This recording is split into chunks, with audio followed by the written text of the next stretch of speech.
The 18 Strong Podcast, episode number 126, with Anthony the Truck Stop Trucks from Trust Your Hustle. What I think most people need to kind of get past is that question in their head of, is this the right work? And just do something that you innately feel is going to make it better. And honestly, it's usually the thing that scares you. Welcome to the 18 Strong Podcast, where you get direct access to the world's greatest experts on training harder, practicing smarter, and playing better golf. Now, here's your host, Jeff Pellizzero. Hey, what's up, everybody? Welcome to the 18 Strong Podcast. This is Jeff Pellizzero, where this week we're talking all about achieving whatever you want to achieve on the course, off the course, in the gym, at work, anywhere you want to achieve and have success. We're talking to Anthony Truck Stop Trucks, who is a guy who has been in many situations against all odds and has come out very, very successful in the end. This guy, when you hear his story, it's so incredible. You're going to think that there's no way that he should have made it out of the situations that he was in and become as successful as he has. He's been through foster care. He's been through abuse, depression, bad relationships, injuries. He lost his adoptive mother, and he turned all of this into a very successful football career, became an all-star in college, and eventually played in the NFL. And then after an injury ended up sidelining him from football, he created a very successful gym after that, which eventually he closed in order to make a bigger impact on the world as an author, a consultant for billion-dollar-a-year companies.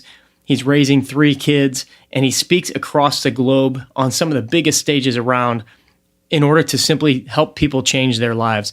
And so I wanted to have Anthony on. I've heard him on other shows, and his message is just so inspiring. And he's such a fascinating guy. I just love the conversations that we have in this episode and the lessons that he's learned and is able to impart on all of us. This episode kind of reminds me a little bit of the one that we did with Eric Davis a few episodes back, the Navy SEAL sniper, where there's so many crossovers in the mental game of just success and achieving whatever you want and really putting in the mental time and effort to, get through whatever the tough situation is that you want to get through and need to get through. And that applies to everything. So although this isn't necessarily a golf-specific guest, there's so many crossovers, and we talk about golf a lot in this episode and even answer a few questions from people listening to the show. So I think you're going to get a lot out of this. But before we get to trucks, as always, want to take a quick moment here to give a little shout out to today's sponsor, which is Super Speed Golf, the greatest overspeed training system in the world. I know that might sound like a bit of a bold statement, and you're probably thinking, well, of course you're going to say that because they're your show sponsor, but that is not necessarily the case. Here's the scoop. There's over 200 tour players that are now using the Super Speed system. And if you haven't seen it yet, you got to go to their Instagram page, Twitter page, and you're going to see a lot of professionals tagging these guys. These pros are going out on their own dime, getting a set of Super Speed sticks and starting to use them because they know that these things work. Super Speed Golf was swamped at the PGA show when we saw them last week, and they actually sold out of their adult sets within the first half of the first day of the PGA show. So it's a 3-day show, and they sold out in half of the first day. It was kind of crazy. We've had so many questions about them on the show, and I know those guys were answering so many questions at the PGA show at their booth that in the very near future, we're going to have them on again to really talk more about what they've learned over the past year or year and a half since we've had them on the show and talk more about the clubs. And we're going to end up kind of asking you guys what questions you want us to ask. So stay tuned for that, and you can kind of tie in on our Facebook page in order to get some of your questions answered. But the bottom line is that the Overspeed system is helping people swing faster at all levels of golf, from the juniors to the professionals. And it's not just that it's helping them swing faster, but I even overheard a couple very high-level coaches talking about the improvements that they've seen in some of their clients' footwork when they're using these clubs with their players and having them on a foot tracking system, kind of like a body tracks. So if you're looking to hit the ball further this year, which that's kind of a no-brainer, I know we're all looking to hit the ball further, then you have to check out the Super Speed Golf Clubs. And you can do that by simply going to superspeedgolf.com Or if you want to see some of the videos that we've shot with the Super Speed guys when I went and visited them in Chicago, just go to 18strong.com/superspeed, and we're going to be updating some of those new videos in the very near future. Either way, when you finally get a chance or you finally decide for yourself to go get a set, be sure to use the code 18strong, and you're going to get yourself a nice little discount.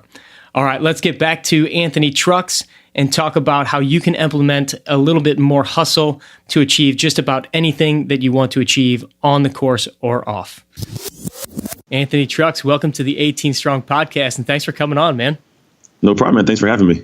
Absolutely. So I know a little bit about you. I've gotten to hear your episode on the Good Dad Project and gotten to know about, Trust Your Hustle, which is your brand, and just a little bit about your story. But if you could just share your background with the 18 Strong audience, and this will give them an idea of why I wanted to bring you on the show and talk about overcoming obstacles and reaching for the big things in their lives. Yeah, man. About me, so my story is kind of a weird one, which I think they're all weird, aren't they? At the end of the day, it's just everyone was weird. But my first memory of life was me being given away by my mom into foster care at about 3 years old. So like my life at the beginning, when it's supposed to be like, oh, nice and butterflies, like it was not for me. And I pretty much remember being like, put in his car and driven away and having that like sinking feeling and not knowing what to do. And that was how I started. And so for the next like 3 years, between 3 and 6 years old, I bounced around in the state of California as a foster kid, pretty much a child of the state, and had a lot of things happen, like abuse and starvation, torture, and a lot of off the wall stuff. So by 6 years old, I was a really shut down, emotional kid. Like I was angry. I was really, really bad because I just acting out. And at 6 years old, I got brought to a home. What they do is they just pick you up. They don't even tell me when they're going to pick you up, and they drop you off at some random place. So you get picked up, you got dropped off this place, and it ended up being like my family. And I was adopted at 14, but from the age of about 6 to 14, like 8 years, had a lot of headaches. I was adopted by an all-white family, so I had that weird racial dynamic. Not that they had a problem, but the world wasn't fully accepting of all the craziness back then, On top of that, I didn't really have any outlets. I was always getting in trouble at school. I had my first foster dad was a drunk and used to beat me and my mom. It was just some weird stuff, man. So by 14, like I was pretty, pretty unhappy, to say the least. And yeah, so I got to this point where I wanted to play football, and I never got a chance to play because although I was in the house that I was in, my biological mom had parental rights, so she had control over what I could and could not do. And out of spite, she would not allow me to play football. But all my buddies could play. They can go and, run around and do their thing. But like I'd have to hear on Monday about all the games they had in the weekend, knowing I couldn't play. But at recess, I was killing them. So at 14, I finally got a chance to go, and after I was adopted, play football. And I went out in the field, man, and I sucked. Like I was bad. I was not good. I didn't play it, and I was like right before high school, about to go in. And I got to this point where I'd love the game, though, because for the first time I could run, I could jump, I could hit people and not get in trouble.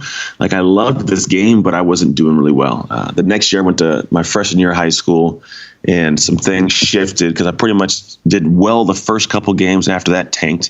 I just chalked it all up. I was like, you know what? This sucks. My adoptive mom, she got diagnosed with multiple sclerosis. My older brother went off to the military. I was one of 6 in that family, and we grew up pretty much poor. Like we didn't really have much. So my mom was like, you know what? Just, whatever you do, just do your thing. Like we weren't like driven to be successful. It was weird. But I got to this point where I remember I was just chalking it up, and I'm sitting in this English class, 15 years old. Mr. Howe's class was a portable in Antioch High School, and I had this park over my head. I was eating a bag of Cinnamon Toast Crunch because I was pretty much failed through classes. And I remember there's a girl talking to another girl in this love seat, like right next to my desk, and they had no idea I was even awake. And one girl says to the other one in conversation, well, the reason I'm so bad is because I'm in foster care. And it was this really like unsettling statement. It kind of made me like really question me to my core for the first time in my life. And I went home and I had this weird thought of like, is that what I'm going to be saying 20 years from now? Like, is that going to be like who I am? And I really just didn't like the thought of what that future looked like. And so I made a decision then and there to be great. I did not have any clue what great was, except for, get a girl's phone number because I was in high school. Yeah, of course. And then be great at football. I was like, I'm just going to be good at football. I had no idea what to do. So I was like, well, I'm just going to go and make sure I never drop a football again because I was a receiver and I dropped a bunch of balls. So I went and I caught 500 passes a day. I just sat on my back and threw it up in the air. I ran routes at a park. I did a whole bunch of workouts and exercise. I had no idea if I was doing anything right. And then I showed up the next year, my sophomore year, and I was a monster. Like I was faster. I was stronger. Like I was like a mean kid, man, because in my mind, I'd worked too hard for you to beat me on any play, any practice, it didn't matter. So we went head to head, like I'm going to own your life right now. And it turned out to be something that was like a pivotal piece of my life. It's where my message of my company is, which Trust Your Hustle was born, which is this thought of like, you have no idea if what the work you're going to do is actually going to be successful. But if you don't work, it won't be. You're just not going to. It's not going to happen accidentally. And it taught me that in those moments, if you work hard, you can succeed. And so from there, as a sophomore, got moved to varsity. A couple of years later, I obviously played varsity longer, got a scholarship to play at the University of Oregon. I had offers from USC and Michigan and Oregon, like everywhere. I got to the NFL, and actually after going to college, spent 4 years and went to the NFL, spent 2 years there, got hurt in my third year, came home. I opened a gym called Trucks Training in 2008, and that thing ran, that's a whole other story of itself, up and down. Then I eventually closed it a couple of years ago because I wanted to venture into a new world, which I became a consultant for a multi-billion-dollar company because I had this idea. And I'm like, I don't want to slave away in the gym every day now. I want to go and make more money and share my insight. And so I went to this big company, proposed an idea. And after a year and 20 meetings, I got paid over $300,000 to do a consulting gig for a couple of years. So it was like this weird transition. And it really, for me, I look back on everything now because now I get to travel the world and I coach people in their businesses and I coach people in life. I just talk and share. Now I have 3 children. I have my first kid. I was in college. I have twins now. Me and my wife are together and doing well. Like we're high school sweethearts. It's a weird bunch of stuff. But what I realized is at the end of the day, looking back at it all, it was just this thought in the back of my head, which I carry now, that's been built over the years of in life, we're going to have problems. I don't care if it's a work problem, it could be a parental problem, it could be a relationship, whatever it is, there's going to be a problem. But what ends up happening is we steer clear of these problems because we don't know if we can succeed. So what we do is don't put ourselves in a position to fail. But for me, I love the challenge. In fact, I love problems because I know that when I run into them, I bring me to those problems. And it's something that's been strengthened over the years to where I have this innate sense of like confidence it's beyond confidence. It's like just a faith in myself to do something. And it's something where more of, not that I know it now, but I'll figure it out. If it kills me, I will figure it out along the way. Man, there's so much. I'm frantically jotting down notes of things that I want to talk about just from everything that you just shared there. One thing, so you're sitting in class, you hear this girl say that, and all of a sudden it almost kind of sounds like there was a light switch that you turned on. You mentioned, though, that you didn't grow up in a household that really taught drive or ambition, but all of a sudden your mindset changed.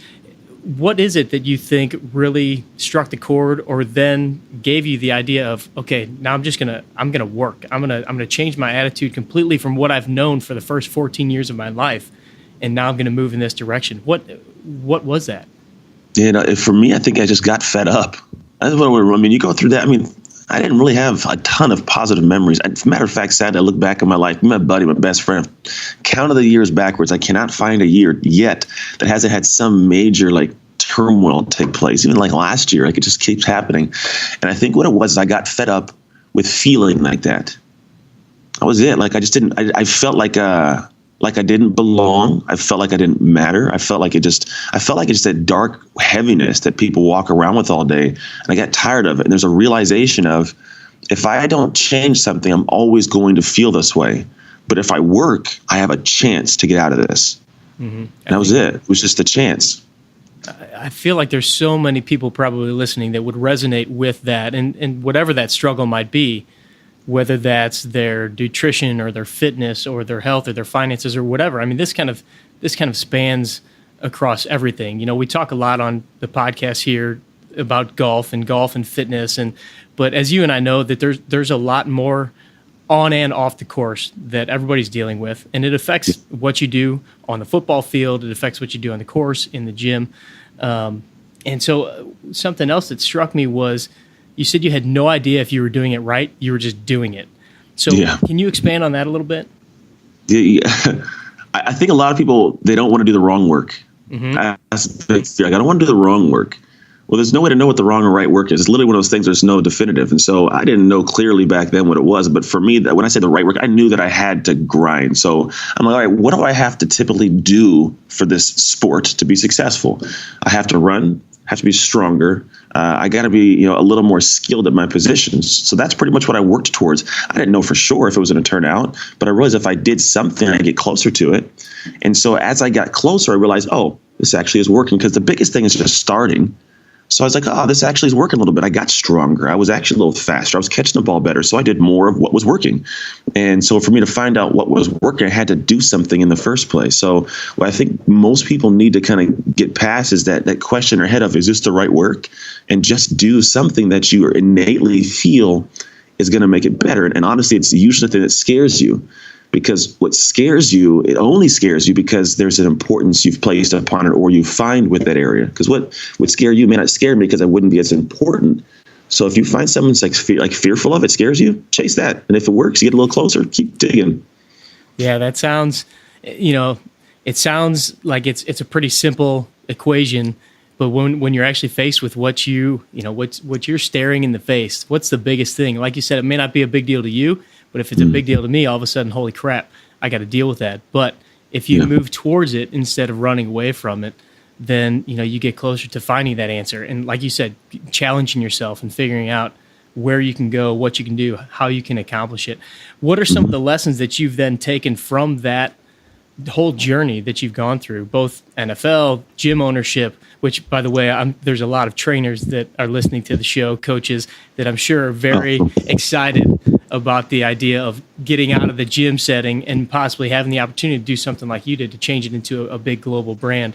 But what are some of the lessons that you've learned and that you now teach to the people that you're working with?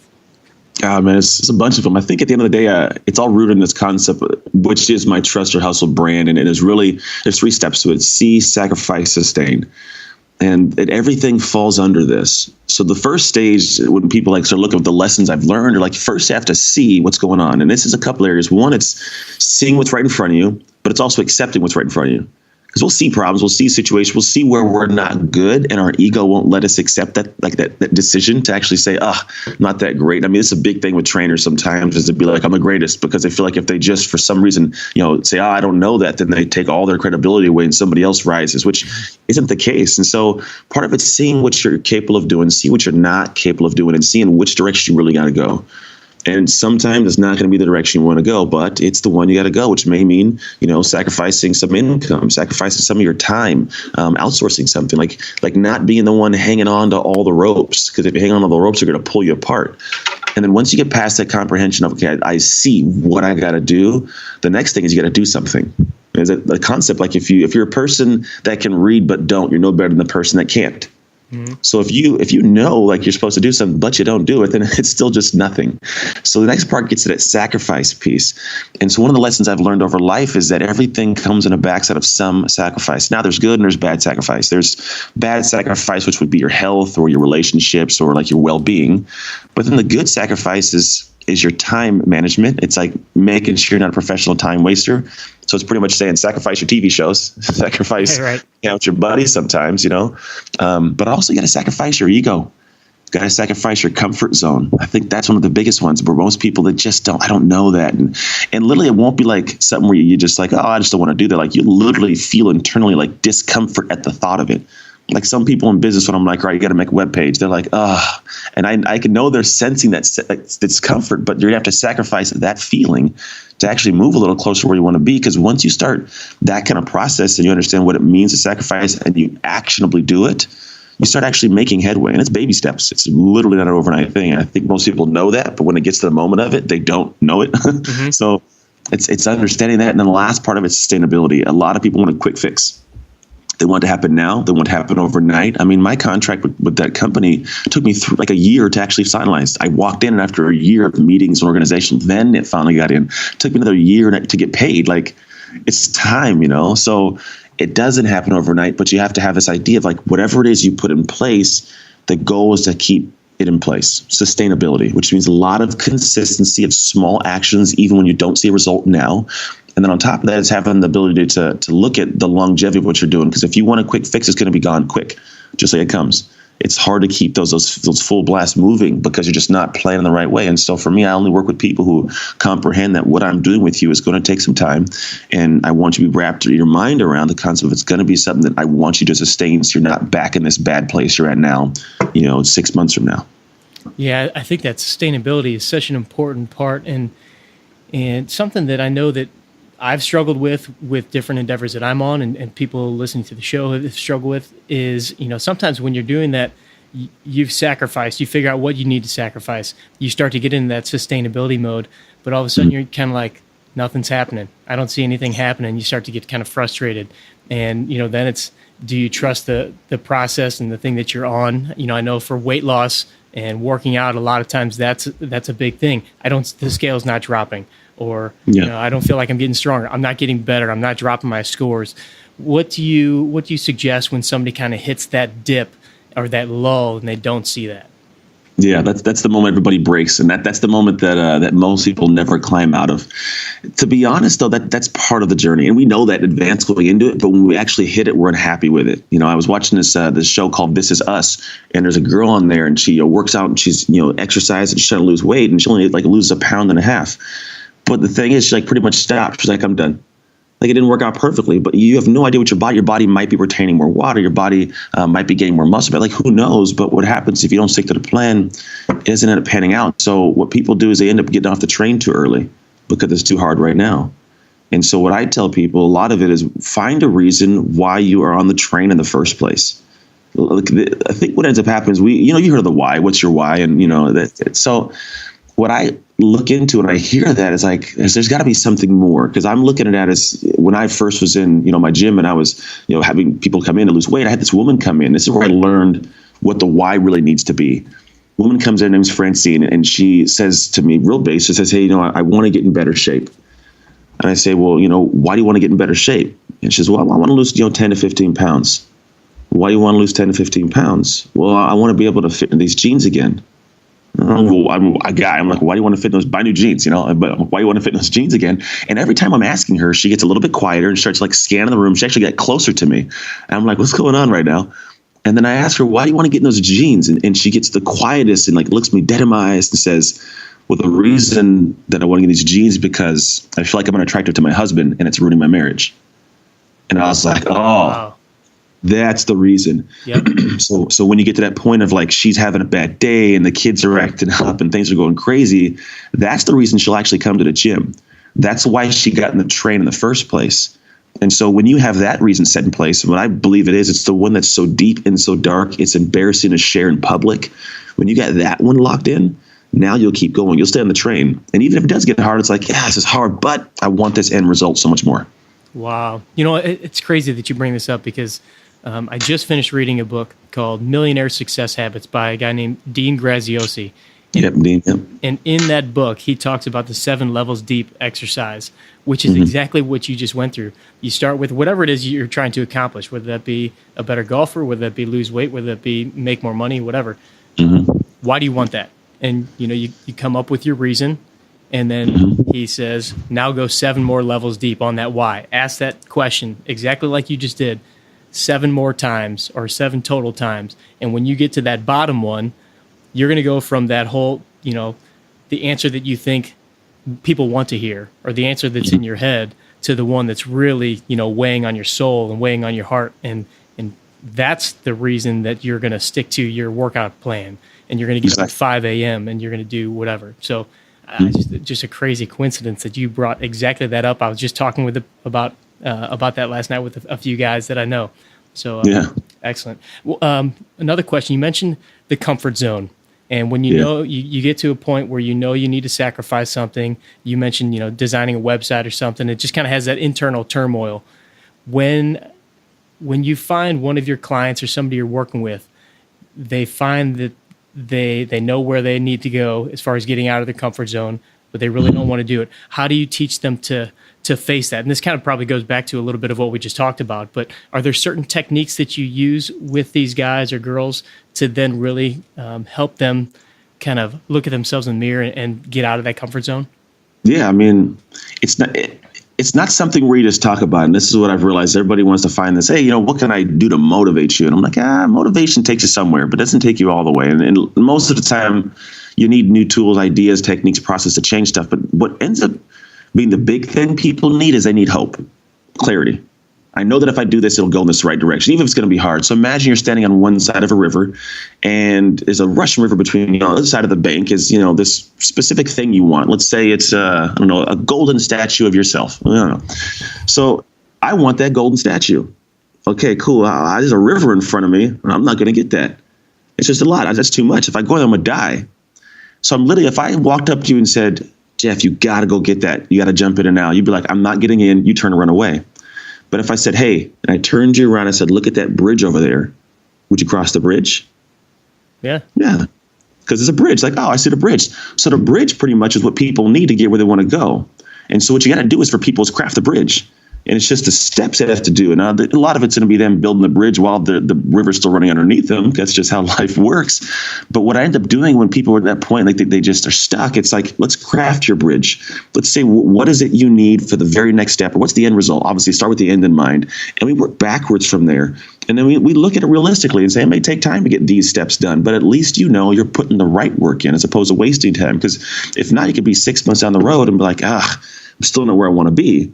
And that's kind of the thing where if you have your why and you understand, what you want to get, you just got to build that specific bridge. Now you cross the river to get what you want. Man, that's awesome. All right. So just recently I've gotten a couple emails from people just asking questions about similar stuff. Where do I go? What do I do?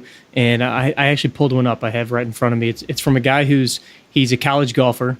And this is what he says. I still have that little kid inside of me that dreams of playing on TV one day. And I believe that I have the ability to do so. However, I have not yet proven to consistently show it on the scorecard.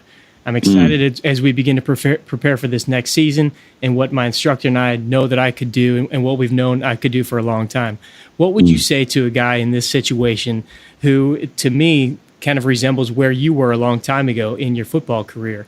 What would you kind of say to him as he moves into this upcoming season? Yeah, man. So it's got to be that little monster inside that is right, but you don't want to listen to. It's the monster that tells you, like, is this working? It's the questioning monster. Is it working? Is it going to work? Should I do this? Should I change? Should I try something else? Oh, I'm not getting some results. And so what we do is we'll bounce around and we'll shift. And it's kind of this thing where if you don't dig a deep trench, you can't put the post far enough down, so the wind's going to blow it away. And so what I would say is work that thing like crazy, because what people don't comprehend is even if it sucks and you don't like doing it and you don't even know for sure if it's going to be great, you're at least staying so consistent with something that you're going to learn something you can use later on. You're going to find some value, even if it can't be used now. And odds are, like, the plans that we create, most of the time, we're not going to do them at all if we don't know they're going to be somewhat successful, right? It's a matter of like small tweaks to get some great success with it. But you just got to stick with the plan you have. And along that process, you may happen across something that you would have never learned had you strayed from that plan.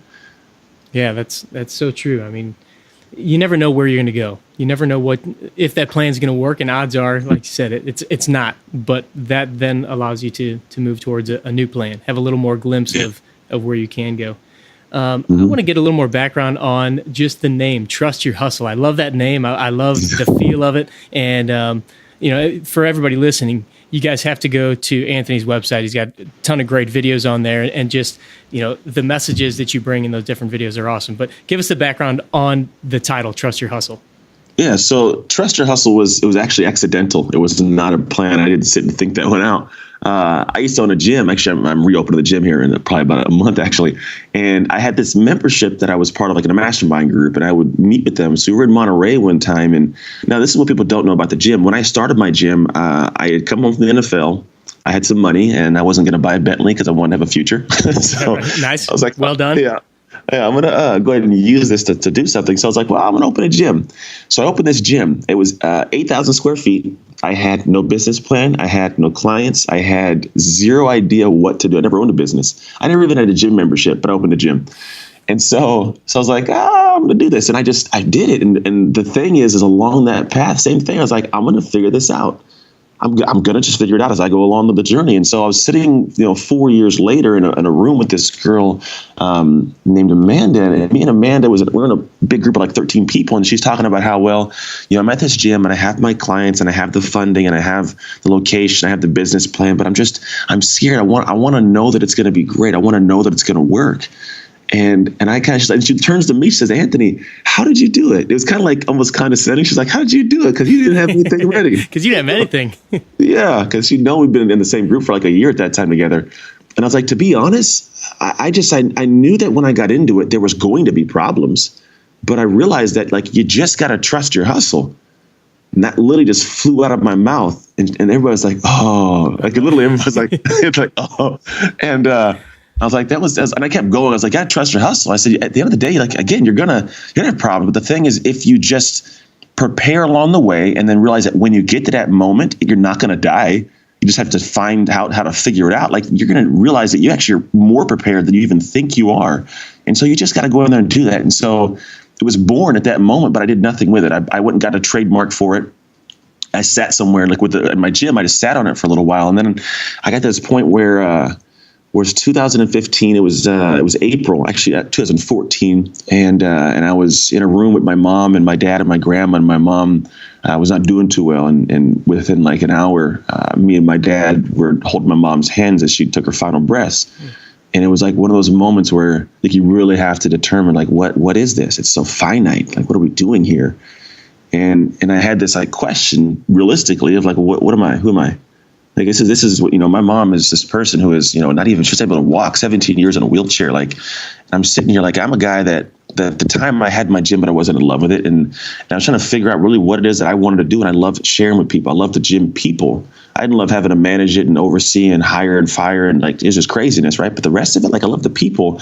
And it was like this unconditional care for them. The same way my mom gave me this unconditional care for years. Like, I wasn't even her kid and she took care of me.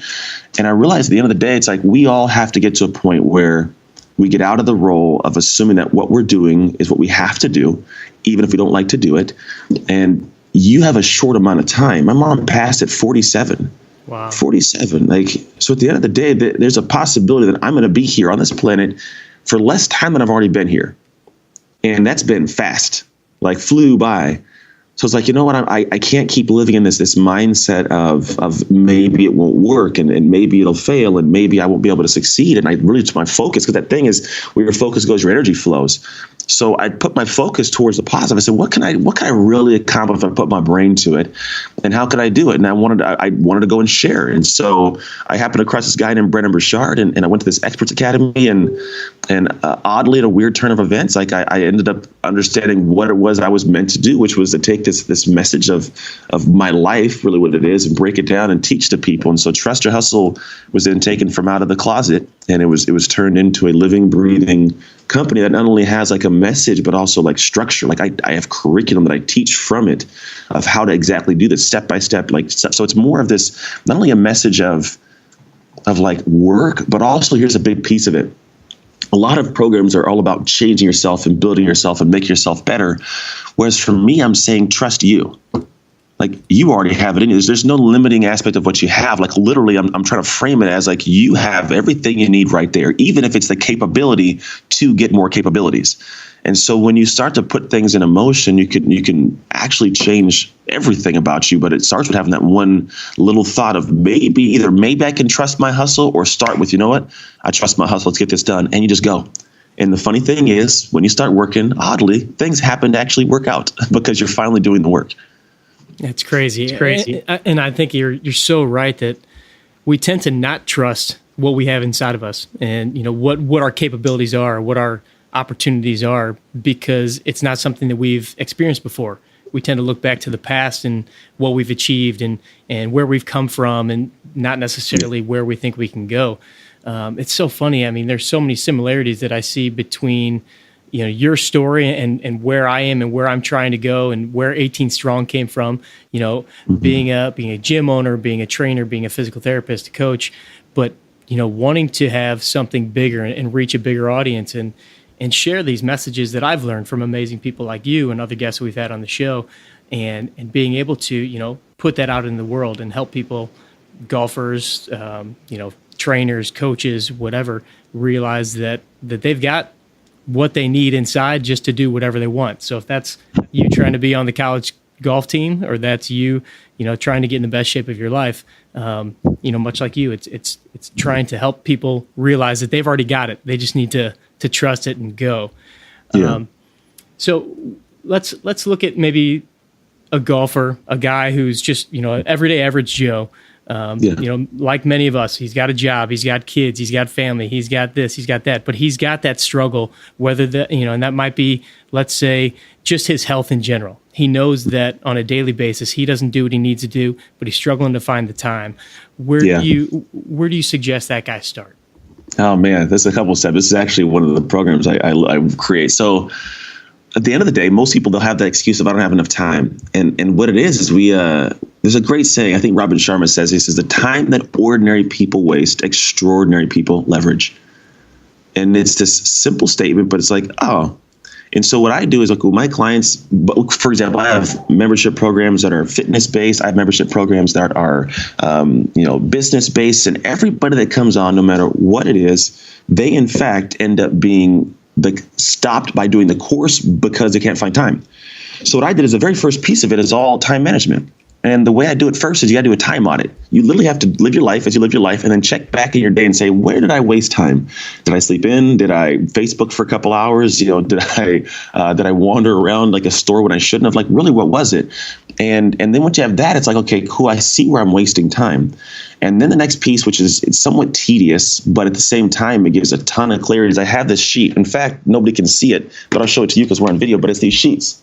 I literally use it. I have a stack of them right here. Yeah. And this is my life. If you guys, when you're listening, it's a sheet of paper that has 7 days and every hour of the day broken down to it. And so what I do is I have my clients take this out and I say, I want you to get a pencil and a highlighter. Now, what you're going to do is start with the pencil and you're going to go and block out every time, like you're sleeping or you're eating, put the big rocks in. We know the whole rocks concept. Put the big rocks in.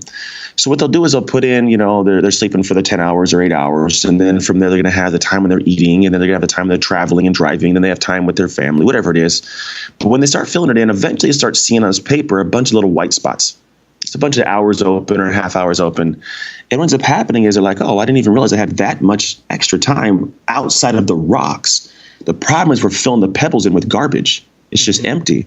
So what I do is I say, take the highlighter now, highlight those open spots so they stand out to you. So you see this. And then what you do is in there, you say, okay, now based upon what I got to get done for my life, maybe I got to get a workout in. Maybe I have a product I want to develop and create something. Or maybe I want to get better at my golf game. I want to spend some time putting, right? What I got to do is then fill in that section that I'm going to putt during that time. Yeah. And you got to stick to it. Like, so I have something also called time control. People, what we have to do is in life is train the people around us for how to operate with us. Because when you do get that time, people will call you, so you'll answer the phone or you answer the text message. Hey, you want to go do this? And what happens a lot of not want to hurt somebody's feelings, will say yes. The reason we're saying yes is because we don't have a strong enough yes somewhere else. So if you've already got a yes saying, I got to putt for an hour, and someone says, hey, you want to go to the bar, you want to go, catch a movie or something, it's like, I'd love to, but I got to putt because I know why I'm putting. I got a deep-seated reason why, my 7 levels, so call it. And then on top of it, here's what I got to get done to make that come to reality. So I would love to say yes to go to the movies with you, but this is a bigger yes for me. Because if you say yes to something new, you're saying no to something you already said yes to. And now that it's in there, it's like, all right, I just got to do that at that time. And what I have my clients do is do it for just the first week. And I kid you not, they come back to like, holy crap, I got more done today than I did all last week. And it's nothing more than I tell them, hey, just segment it. Because also another piece of it is we have multiple projects we want to get done as people. Like I'm literally working on 4 things right now that are big things. I'm opening the gym. I have 2 programs launching. I'm creating a course with a couple people. So it's like, oh, all right. But what I do is I say, okay, I'm going to put my schedule in. And I know that on Wednesday, at 5 o'clock, I'm going to work on that piece of the project. And on Thursday at 4, this thing, and then Monday at 8, this thing. I separate it so that I know that right now, if it's today, we're at Thursday morning. I think it's Thursday. Yep. Yeah, Thursday morning at 9 a.m. I'm like, I can be here with Jeff, fully focused, because I know that I'm going to get to those things when they're needed to get to. So there's no stress. So I can focus on that one thing I'm working on, because the worst thing we do is we're on one thing but focus on 7 and we get nothing done. So that's how this all works. So for me, that's the biggest thing for people when it comes to trying to get more time is you don't have to get more time. You have to take other stuff out of the picture and see what time you have and then use it the right way. Man, that's so good. And I'm going to do this today, print out a calendar sheet. And because just visually, when you see that, I would imagine, you're like, holy crap, I've got this, but somehow just like, our finances or whatever, if you don't see it, it somehow disappears, and you fill it with something else, or that time will just kind of disappear. So what a great suggestion. I'm gonna print that out today. I'll send you a copy. I actually have it's called a weekly hustle plan that I created for my people. Do you mind if I'll put that in the show notes? I'll put a link to it or whatever. That'd be awesome. Definitely, man. We'll have that up for everybody. All right. There's been so much good stuff here. I don't want to go over too much on time here, so I want to get to our kind of John Daly rapid fire round, as we like to call it. So I've got a couple questions for you, just to get a little more insight on you, Anthony Trucks, or as better known, Truck Stop is from what I understand. It was your nickname back in the day. How did that come about? Yeah. So I was a college football player, and I was a linebacker, outside linebacker. And I would get to this thing. I'd go and hit people pretty well. And I'd have a bunch of sacks. I hit a lot of tackles, and I had to have this thing that would be like my thing. And so, whenever you're driving down a freeway, you see a truck driver as a kid, the motion you make to have them actually honk the horn. Mm-hmm. So what I would do is after a great play, I would literally run up and I would put my hands on my hips and I would stand there and I would take my right arm and do the whole pump thing. Nice. And someone's like, "Oh, the truck stop." I was like, "Yeah, the truck stop." I love that. That's what it turned into. I love that. All right. Can you give us a story and describe it in as much detail as possible of the greatest hit you ever had on the field? Oh, so there was this play. It was it's a unique day. It was my very first collegiate start. So I went to college as a true freshman. I played my freshman year. I missed 3 games, but my first game out there, I had 5 tackles on 5 kickoffs in the game. I was a monster. I murdered people. But then the next year, I had to go up against a senior for a starting spot. And that senior was a guy he was good at what he was doing. But if I was going to come in as a true freshman and beat this guy who's been here 5 years, I had to work and I grinded. My coach told me to date, it's the toughest and tightest battle he's ever seen by a position in his career. And I just wanted it. And by the end of that time, I got it. So my first start was set up. We were going to play in Mississippi State. Across the country. Now, I was in foster care as adopted. I did not know my father. I didn't know he existed. My mom told me that, he left when I was young. Well, some odd turn of events, I find his name out. And after asking my grandma, my mom, it's weird stuff. And his last name was Asaibovo, and he lives in Marietta, Georgia. And it just so happens I reach out to him, and I finally meet him. I talk to him. And it's well, that's crazy. I didn't know he exists. He didn't know I exist. It was kind of nuts. And my first start happens to be at Mississippi State. So I go to Mississippi State. My dad comes to Mississippi from Georgia. So in one day I got to meet my dad, and I got a game ball in that game. It was the first start on national TV. The greatest hit that I had happened in that game. The one that I remember just hearing the pain leave his body was I was on the left side, and I was dropping the left as a linebacker out to the flats. And then the running back was, he's swinging out to the flats, hit to his right, my left. I'm going left. And I see the quarterback turn his hips and to throw the ball. And that's my motion. He's throwing the ball there. So I plant and I'm coming downhill. And the ball is in the air. Still, by the time I'm probably 3 feet, the moment he catches the ball, I hit him and I bury my chin into his chest. And I think his back hit before his legs hit. Oh. And then it was one of those just the noise that came out of him. I was like, yeah. Oh, man. I just watching you guys on TV hit like that, it's that's a car accident every single time. I don't know how you get up and walk after that. You got pads on, but if you're delivering the blow, it's not so bad. Oh, just to give us an idea, how big are you, or what was your playing weight? When I was in the NFL, I was 6'1", 238, 240. I ran a 4.49, 4.5, 140. Oh man, it was a house. I got pictures of me when I was just a monster. I used to be so big. Oh, we might have to post one of those up as well. Oh, I'll send it to you. Super Bowl's coming up. We got the Pats versus Steelers and Green Bay versus Falcons. Who's going to be in the big game? I'm gonna say Pats and the Falcons. Pats and Falcons. Yeah, we'll go with that because I don't think the Steelers are gonna be able to get past Tom Brady. It's just killing, man. Dude, he's ridiculous good for too long. He needs to stop being good, I think. I know.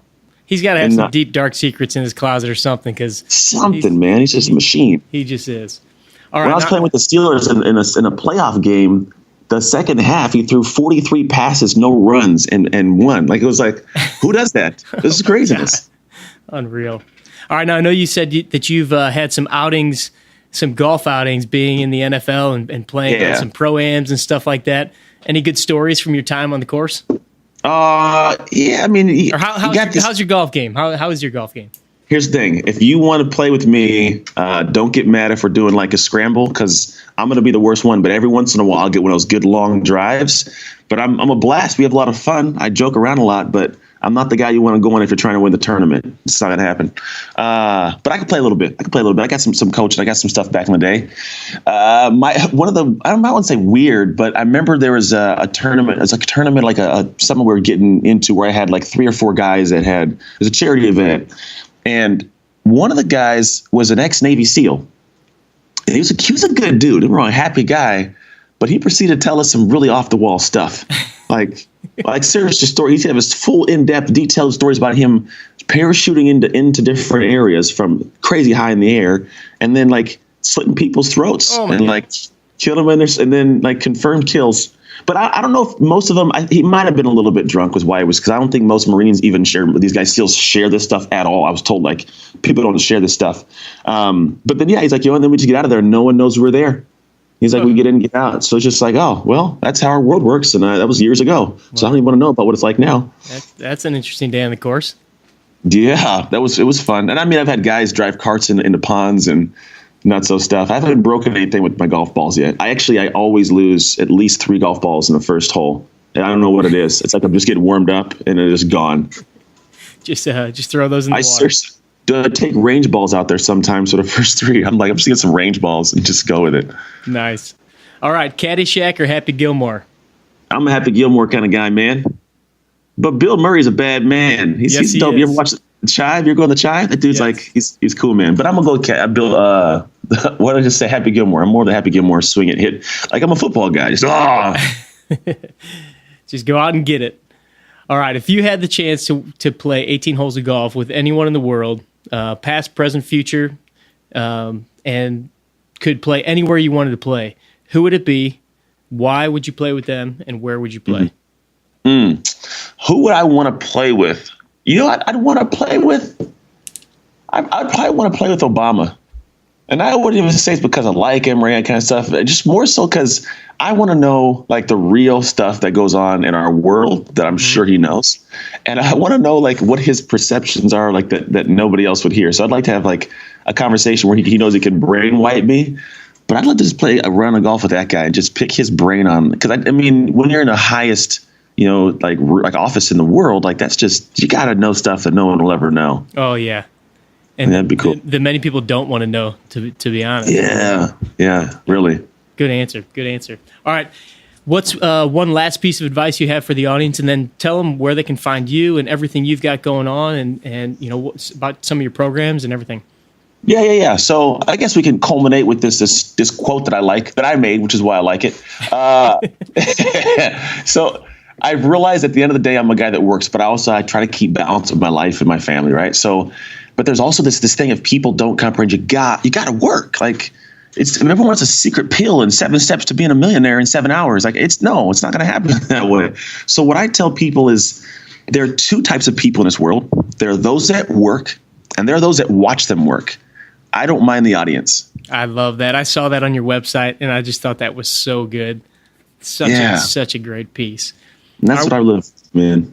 Where can everybody find you and find out more about Trust Your Hustle? Yeah, you can go to anthonytrucks.com or facebook.com/Anthony Trucks. Awesome. And any of your programs or anything that you want to put out there, how can we here at 18 Strong support you and what you're doing, the mission that you have? Oh man, I got a lot of different programs. They're all on there, but I don't know. I think it's just cool to talk. I think sometimes that's all you need. I mean, if somebody's listening, whoever's listening now, and they're like, "Oh, that guy's cool," they'll find me. I don't need to plug some product and do some crazy benefits and pull people over. If you like what I'm talking about as a human, then by all means, come check out the stuff that I really dial in and do for you. Awesome, brother. I love it. Thank you so much for taking the time to come on the show. No problem. You're doing amazing work, and we're going to keep following you and Trust Your Hustle, and hopefully we'll be chatting in the future. Cool, man. I appreciate it. Good talking to you. You too. All right. I hope you enjoyed that episode with Anthony, the Truck Stop Trucks from Trust Your Hustle. If you want any more information on him, you can go to his website, anthonytrucks.com. I highly recommend you go there. There's some incredible content, much of the same stuff that he was giving us today, but in a much more expanded version. He's got videos, he's got blog posts, he's got everything there. So anthonytrucks.com. Definitely go and check that out. You can also find all the information from this episode at 18strong.com/Anthony-Trucks, or you can look up episode number 126. We've got everything in there that we talked about, including the resources, the timesheets that Trucks was kind enough to give us, and some of the other things in there. I want to recommend to you, if you haven't gotten on our Facebook page, into the private Facebook group that we just started called the 18 Strong Movement. We just opened this up about a week and a half ago, and we've had a great response of people joining in. It's a private group. You have to request access to get in, but once we approve you, you can jump on in, and it's basically just a place to connect with a lot of the other listeners, other like-minded golfers like yourself, but also we're bringing in a ton of the people that have been guests on the show. So if you have questions from some of the past episodes or just new information that you want to get in and ask questions about, or information that you want to share, we would love to have you in the group. So just go to Facebook and look up the 18 Strong Movement and ask for permission to join. I realize that not everybody's on Facebook. I've had a couple questions about people that are not on Facebook. How do they get access to this? I'm sorry, but the only way to do it, this is the easiest platform that we could figure out to really bring this community together. So the only way to do that is to have a Facebook account. So don't be afraid. I know we're all old men here, some of us, and Facebook can be a frightening thing. And the younger folks that are listening, Facebook is an old man's thing that you don't want to be on, but it's such an easy platform. So if you have to, set up a new Facebook account, and just for that purpose, to go to the 18 Strong Movement. It's a great place. Already a lot of great conversations going on. Lastly, if you haven't gotten a chance to get your hands on some Super Speed golf clubs, go to superspeedgolf.com and use the code 18strong to get your discount. You will not regret it. I guarantee it. All right, we'll catch up with you next week. Train hard, practice smart, and play better golf. Thanks for listening to the 18 Strong podcast at www.18strong.com. And remember, train hard, practice smart, and play better golf.